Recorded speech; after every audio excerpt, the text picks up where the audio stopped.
Have you ever paused to truly consider what makes you, well, you? Is it simply your physical body, the unique collection of your memories, or maybe something deeper, something less tangible perhaps that persists through all the changes? It's a fundamental question, isn't it? One of humanity's oldest, really. Philosophers have been wrestling with it for millennia. Yeah, thousands of years. But what's really fascinating, I think, is how these deep, almost abstract inquiries into our nature, they actually connect directly to the very real impact of our values, our choices, just everyday life. That's exactly what we're diving into today. We're going to unpack this concept of materialism. And it's a word that gets thrown around, but it's actually much richer, much more complex than, its common usage might suggest. Absolutely. We need to look at it through two distinct but maybe surprisingly connected lenses. Right. So first, we'll explore materialism as a foundational philosophical worldview. The kind that tries to understand what reality is ultimately made of, and specifically what constitutes a human being. What are we, fundamentally? And then, after we've grappled with that, we'll pivot. We'll look at its modern interpretation, maybe the more familiar one, materialism as a psychological and societal thing. Uh-huh. Like the pursuit of possessions, financial success, status, that kind of thing? Exactly that. So our mission today really is to distill the most important nuggets of knowledge from the sources we've looked at. We want to help you, the listener, connect the dots between these ancient philosophical debates and the very real, everyday impact of materialism on our well-being today. Okay, sounds like a plan. Let's peel back the layers. So let's start with the philosophical foundations. When philosophers talk about materialism, what's the core idea? Well, the sources give us a pretty clear starting point. Materialism about human beings is the view that we are material, physical objects. Simple as that on the surface. Just physical objects like tables, chairs, brains. Essentially, yes. And that's really a specific application of a much broader philosophical stance. The general view, the big picture materialism, is that everything is a physical object. Everything. Everything. It's all composed of the sorts of things studied in physics, protons, electrons, fields, forces, whatever the fundamental constituents turn out to be, and crucially, nothing else. Okay, so no room for ghosts, spirits, non-physical minds, anything like that. Not in this strict philosophical sense, no. It's a framework where the physical realm is the only reality. It's quite a strong claim. What's the appeal then? Why adopt such a seemingly restrictive view? Well, one of its major strengths, historically and logically, is how it deals with a really tricky problem faced by opposing views, particularly dualism. Dualism being the idea that mind and body are separate things, like a physical body and a non-physical soul or mind. Exactly. And the big headache for dualists is explaining how these two fundamentally different kinds of substances, one material, one immaterial, could possibly interact. How does your non-physical thought make your physical arm move? It's the interaction problem. Right, I see. It seems like a bit of a conceptual hurdle. It is. But materialism just elegantly sidesteps it. If we are purely physical beings, then, as one source puts it, there's no more puzzle about how human beings could interact with the physical world than there is about how two billiard balls could bounce off of each other. Okay. It's all just physical cause and effect. No mysterious interface needed. Precisely. It offers a unified, scientifically compatible picture of reality, at least in principle. And you mentioned this isn't a new idea. Oh, not at all. It has incredibly ancient roots. Our Yeah. sources say it arose almost at the beginning of Greek philosophy. We're talking way back pre-Socratic thinkers. Before Socrates and Plato. Yeah, figures like Thales of Miletus. Yeah. He famously proposed that maybe everything fundamentally comes from water. Water is the ultimate substance. Seems a bit simple now. Well, yes, but the approach was revolutionary. Or consider Anaximander, who suggested something even more abstract, the boundless or a pyrrhon, an indefinite, infinite primary substance from which everything else differentiates. So the specific substance wasn't the main point. The key point was their method. They were searching for impersonal causes and immanent explanations. Immanent meaning within the world itself. Exactly. Explanations found within the natural world, governed by natural principles, rather than attributing everything to the whims of anthropomorphic gods or, supernatural interventions from outside the system. That is a huge shift in thinking, moving away from myth towards natural philosophy. It really was. They shared this idea of a generating substance ontology, meaning there's some primary stuff and everything else derives from it through lawful mechanisms without place for supernatural events. Lawful mechanisms. So predictable processes. That's the idea. Nature operating according to inherent rules. And then you have someone like Heraclitus, famous for saying everything flows, penta. Change is constant. Change is fundamental, yes. But crucially, for Heraclitus, this constant change wasn't random chaos. It was ordered, lawful change. The world, despite its flux, was a cosmos, an ordered whole, not just a jumble of random events. This lays the groundwork for a universe governed by physical laws, a core idea compatible with materialism. Okay, so materialism offers this elegant, unified view, avoids the mind-body problem, and has ancient roots in trying to explain the world naturally. But it can't be that simple, can it? Right. Especially when we think about ourselves. You've hit on the major challenge. Applying this purely material framework to us, to human beings, raises some really thorny issues. The biggest one is probably the problem of personal identity. Back to my opening question. If we're just material objects, physical things. And our physical parts are constantly changing. Think about cell turnover, metabolism, injuries, growth. Our bodies are in constant flux at the material level. Then what makes me the same person I was last year? Or 10 years ago? Or even yesterday? My atoms aren't the same. Exactly. This is where that classic philosophical puzzle, the ship of Theseus, becomes so relevant. I think I've heard of this one. The ship where they replace all the planks over time. That's the one. Imagine Theseus has a ship. Over years, as planks rot, they're replaced one by one. Eventually, every single original part has been replaced. The question is the ship currently docked in the harbor the same ship Theseus started with? It looks the same, performs the same function, but none of the original matter is there. Right. And if someone collected all the old, discarded planks and rebuilt another ship, which one is the real ship of Theseus? Oh, okay. That complicates things. It highlights this principle some philosophers call the essentiality of parts. The idea is roughly, if X and Y are material objects, and X and Y are not composed of the same parts, then X is not identical to Y. If the parts aren't the same, the object isn't the same. So, strictly speaking, based on that principle, the ship isn't the same. And neither am I the same person I was moments ago because my physical composition has changed slightly. That seems to be the logical conclusion if you strictly follow the same parts equals same object rule. But, as one of our sources cleverly points out, it would not seem to Theseus, unless he was a philosopher, that he had changed ships. Right. He'd just say, "That's my ship." Our intuition screams that identity persists despite material change. And that's the puzzle for materialism when applied to persons. How do we account for this felt sense of continuous identity, this psychological continuity, if the underlying physical stuff is always changing?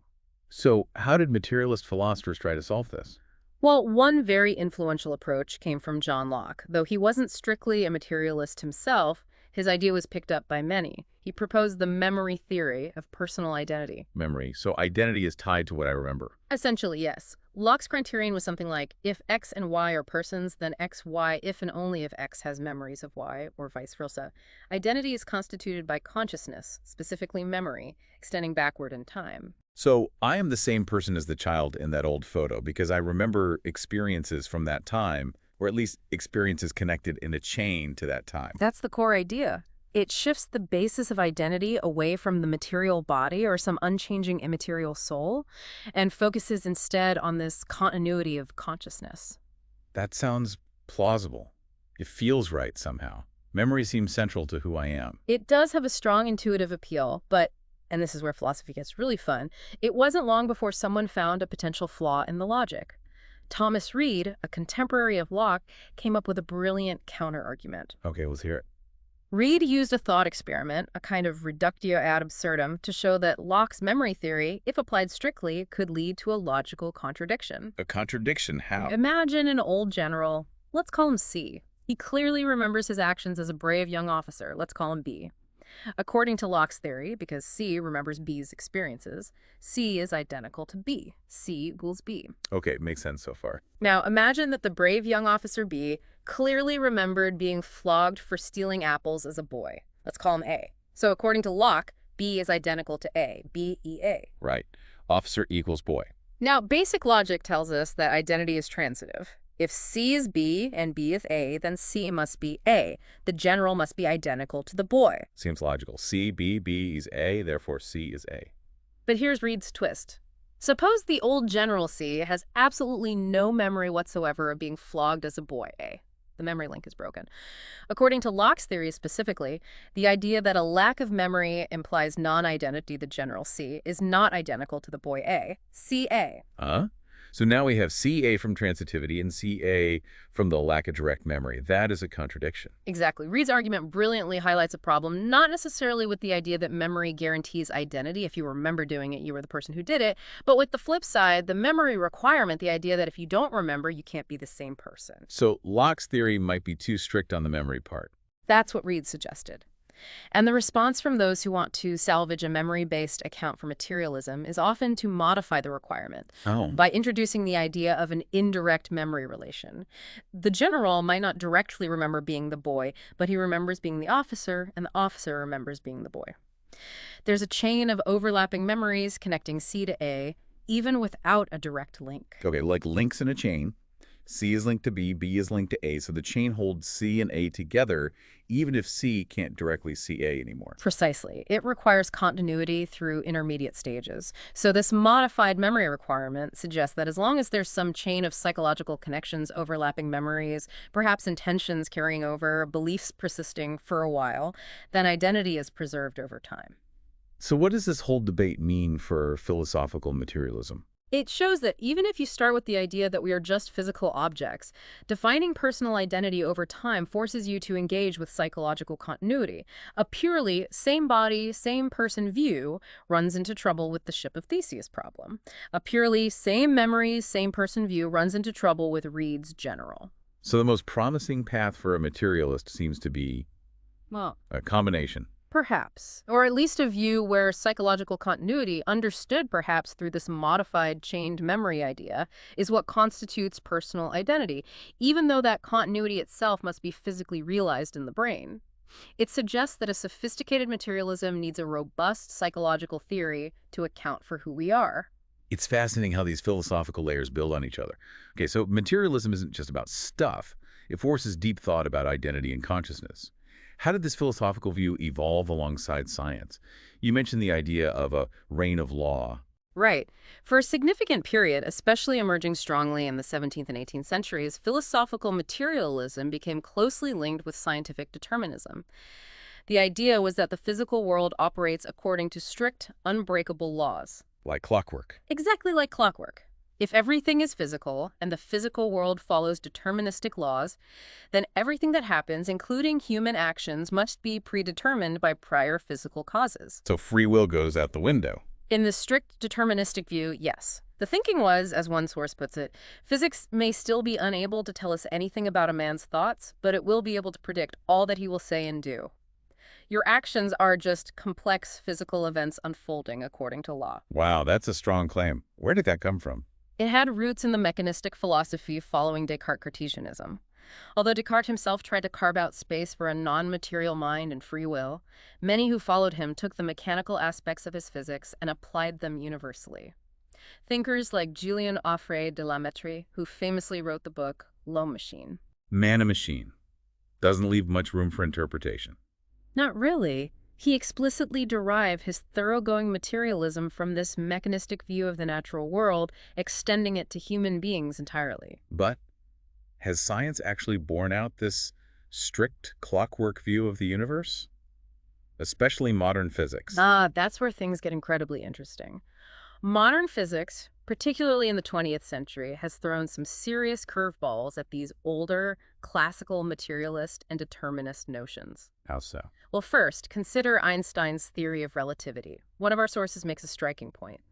The theory of relativity, by merging time into space-time, has damaged the traditional notion of substance more than all the arguments of philosophers. Damage the notion of substance. What does that mean? The traditional idea of substance was of a persistent thing that endures through time while its properties might change, like a solid, unchanging core. But in relativity, matter isn't quite like that. It's better understood as a system of interrelated events occurring within a four-dimensional space-time continuum. So less of a static thing and more of a process. Yeah. A pattern. Exactly. More like a pattern or a series of connected events than a simple, enduring lump of stuff. This makes the very concept of matter more dynamic and less substantial in the old sense. Okay, that's one challenge. What else? Then came quantum mechanics, and this introduced an even more radical challenge, particularly to determinism. At the subatomic level, things seem inherently probabilistic, not rigidly determined. Like the famous uncertainty principle. That's part of it, but also phenomena like radioactive decay. As the source notes, no one knows why some atoms of a radioactive element disintegrate while others do not at any specific moment. We can predict the probability, the half-life for a large group of atoms, but for an individual atom, it seems genuinely random.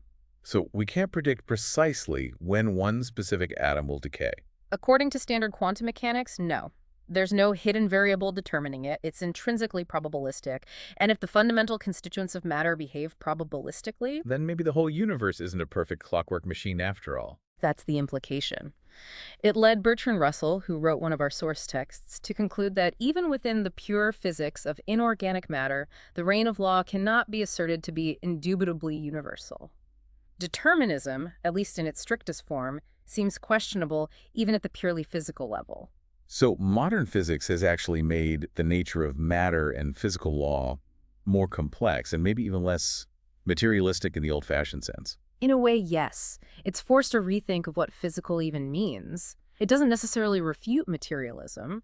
One could still argue everything is physical, just that the physical operates probabilistically, but it certainly complicates the simple mechanistic picture. Okay, so if matter itself is more complex, how did this evolving understanding affect views on the mind and brain within materialism? Well, moving into the 18th century and beyond, philosophical materialism really aimed to become a thoroughgoing naturalism. The goal was to explain everything: mind, self, consciousness, even morals within a framework compatible with observation and experimental evidence. So bringing the mind firmly into the natural physical world. Exactly. These became very embodied theories. The focus was squarely on the physical body, particularly the brain, as the seat of mental life. What was the core idea? The central assertion was quite bold. Every mental phenomenon is just a corporeal, or sometimes just a physical phenomenon or process, or reducible to it. Thoughts, feelings, consciousness, they are ultimately brain processes. Reducible to brain processes, meaning they are nothing but brain activity. In the strong reductionist view, yes. This led to some rather provocative statements. There's a famous, if somewhat crude, quote attributed to the 19th century physiologist Carl Vogt that illustrates this extreme view. Thought is to the brain what bile is to the liver or urine to the kidneys. Wow. So thought is just a biological secretion or function, like digestion. That's the implication of that particular quote. It removes any sense of mystery or special status from thought. It's just physiology. While not all materialists would be that crude, it captures the spirit of reducing mind to brain function. So studying the brain became the key to understanding the mind. Absolutely. As another source states, knowledge about the brain was gradually presented as a legitimate source of knowledge or knowledge constraint about the mind. If you want to understand thinking, you need to understand the physical organ that does the thinking. And figures like Lemaitre, the man-machine guy. He fits right in. He described the soul, what previous philosophers might have considered an immaterial entity, simply as just that part of us which thinks. He located it squarely within the physical machinery of the body. But has materialism stayed this reductionist, just mind equals brain activity? Not entirely. While reductionist views are still influential, especially in some areas of neuroscience and philosophy of mind, contemporary materialism has also developed more nuanced, non-reductionist forms. Non-reductionist materialism. Isn't that a contradiction? It sounds like it, but the idea is more subtle. Thinkers like Mario Bunge with his systemic materialism, or Gustavo Bueno with discontinuous materialism, offer more complex pictures. Okay, what do they propose? They still firmly reject spiritualism or any kind of non-physical substance. Everything is, in some sense, grounded in the material. However, they also recognize psychic contents as real components of some parts of the universe. Psychic contents, like thoughts and feelings. Yes, conscious experiences, qualia, intentions. They see these as real phenomena that emerge from complex material systems, like brains. But the key difference is... The key difference is that they view these emergent phenomena as a qualitative novelty that cannot be ontologically reduced to chemistry or physics. Cannot be reduced. So my feeling of redness isn't just the firing of neurons C1 and C2, it's something more. According to this view, yes. While the neuron firing is necessary for the experience itself has qualities that aren't captured just by describing the physics and chemistry. It's a new level of reality that has emerged from the underlying material base. They argue for structural discontinuities in the universe, new levels of organization with new properties existing alongside the underlying continuities. So it's still materialism because it doesn't invoke anything supernatural, but it allows for genuine emergence of complex phenomena like mind, which aren't simply the sum of their parts.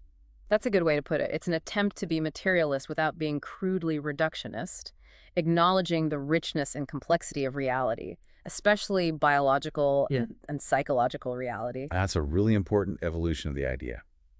Okay, this has been a fascinating journey through the philosophical side, from ancient Greeks to quantum physics to emergent minds. But now, let's pivot, as you suggested earlier. Let's talk about materialism not just as a theory of reality, but as, well, a way of life. Right, the modern everyday sense of the word, materialism as a value system focused on acquiring things. Exactly. Because this isn't just abstract debate. It's a very real force shaping modern society, isn't it? Undeniably. When we talk about modern consumerist materialism, we're describing a specific outlook. The sources define it pretty clearly. Materialistic people will feel satisfied through acquisition of possessions, financial success, attaining status, and having the right image. So happiness and success are defined primarily through stuff and money and how others see you. That's the core belief system, yes. Accumulation and appearance become the primary metrics of a good life. But here's where it gets really, really paradoxical. I sense a but coming. A huge but. Despite this belief that possessions and status bring satisfaction, the research consistently shows the opposite.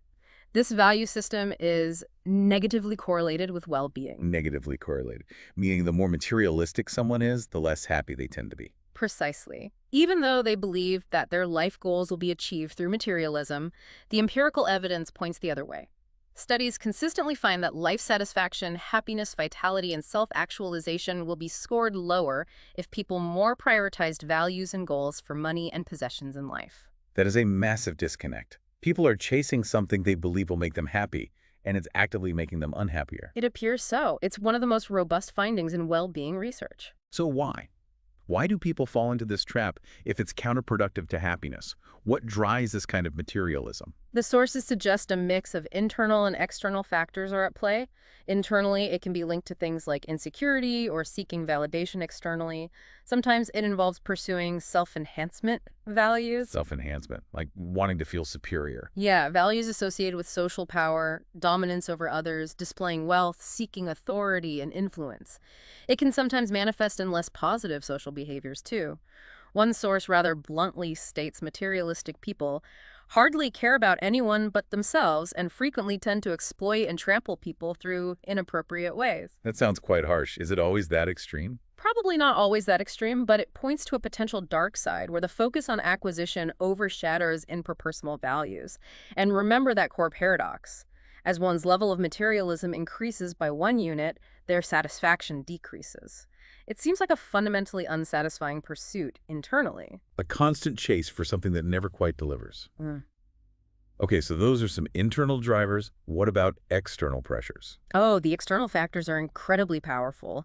Think about environmental influence.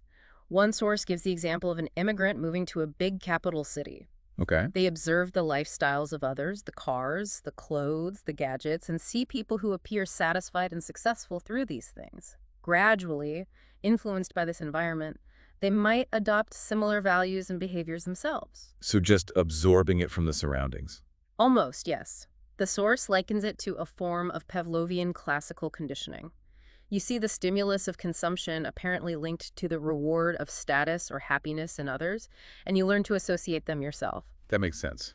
We learn from observing others. What else? Then there's direct social influence and conformity. Peer pressure, basically. Wanting to fit in, wanting to be accepted. Keeping up with the Joneses? Exactly. Following what others do, as the source says. It's driven by social pressure to meet certain perceived criteria of success or normalcy within a group or society. There's a fear of being ignored, excluded, or rejected if you don't conform to these materialistic norms. It can be hard to swim against the current. Very hard. The source gives another vivid example. A foreign student moving to, say, New York and feeling pressured to adopt a more Western lifestyle or hedonism, focusing on consumption, nightlife, certain brands, simply to make friends, integrate, and feel like they belong.